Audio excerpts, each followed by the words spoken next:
Halo semuanya, nama saya Ronggul Simanjuntak, NPM 2215031117. Kali ini saya akan menyampaikan resume PKKMB 4 hari terakhir. Dengan materi yang pertama adalah peran kepolisian RI dalam mengatasi kejahatan digital. Apa itu definisi dan pemahamannya adalah Undang-Undang ITE adalah undang-undang yang mengatur tentang informasi serta transaksi elektronik atau teknologi informasi secara umum. Undang-Undang ITE diatur dalam pasal 27 sampai 37. Tujuan pemanfaatan teknologi informasi dan transportasi adalah mencerdaskan kehidupan bangsa, mengembangkan perekonomian, dan lain-lain. Contoh pelanggaran hukum di dunia maya yaitu adalah pelanggaran isi situs web yang berisi seperti pornografi, pelanggaran hak cipta, penipuan online, pencemaran nama baik, penipuan kartu kredit, illegal akses, dan judi online. Tips agar terhindar dari jeratan hukum Undang-Undang Nomor 2 Tahun 2008 adalah menyaring konten di media sosial dan juga pengecekan transaksi secara mendetail. Juga mungkin ada cara lainnya yang tidak. Dan untuk materi yang kedua adalah tentang pengembangan karakter mahasiswa anti perundungan.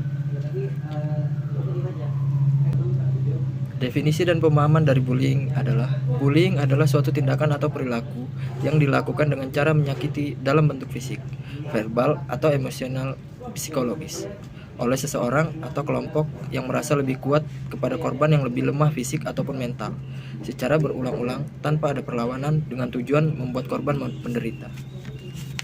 Terkait dengan bullying diatur dalam pasal 76C Undang-Undang Nomor 35 Tahun 2014. Bullying terjadi biasanya di sekolah ataupun di masyarakat luas.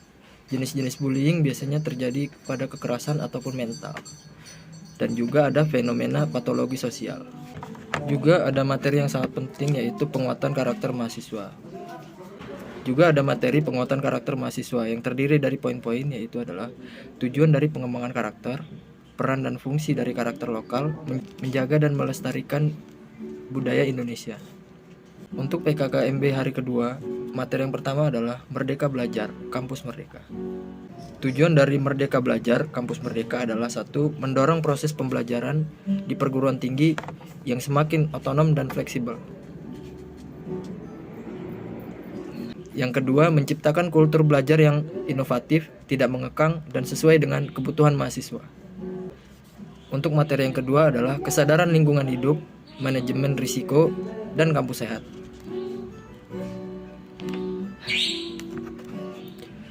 Poin-poin yang disampaikan antara lain, yang pertama pengertian lingkungan hidup, yang kedua permasalahan lingkungan hidup Indonesia dan dunia yaitu permasalahan di lingkungan alam buatan dan sosial.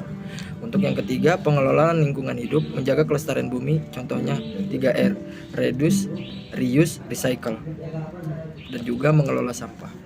Yang keempat tentang program kampus sehat. Dan untuk yang kelima, upaya kampus sehat Unila. Untuk materi ketiga yaitu adalah etika dua norma kehidupan kampus atau pengembangan karakter mahasiswa. Ada beberapa karakter mahasiswa yang ada di perkuliahan. Yang pertama, tipe mahasiswa study oriented. Yang kedua, tipe mahasiswa organization oriented. Yang ketiga, tipe mahasiswa study dan organization oriented. Dan untuk yang terakhir adalah tipe mahasiswa yang hanya suka bermain. Adapun beberapa karakter yang harus dimiliki mahasiswa ideal adalah sebagai berikut: rajin belajar, kreatif, inovatif, disiplin, dan juga yang lainnya. Bagaimana cara menjadi mahasiswa yang ideal? Dengan cara mematuhi peraturan yang ada, lakukan yang terbaik selama kuliah, dan selalu belajar. Untuk materi yang keempat, perguruan tinggi di era revolusi industri 4.0 dan kehidupan kampus di masa pandemi. Lalu PKKMB di hari ketiga. Untuk materi yang pertama adalah menyampaikan informasi mengenai jurusan dan prodi di Fakultas Teknik.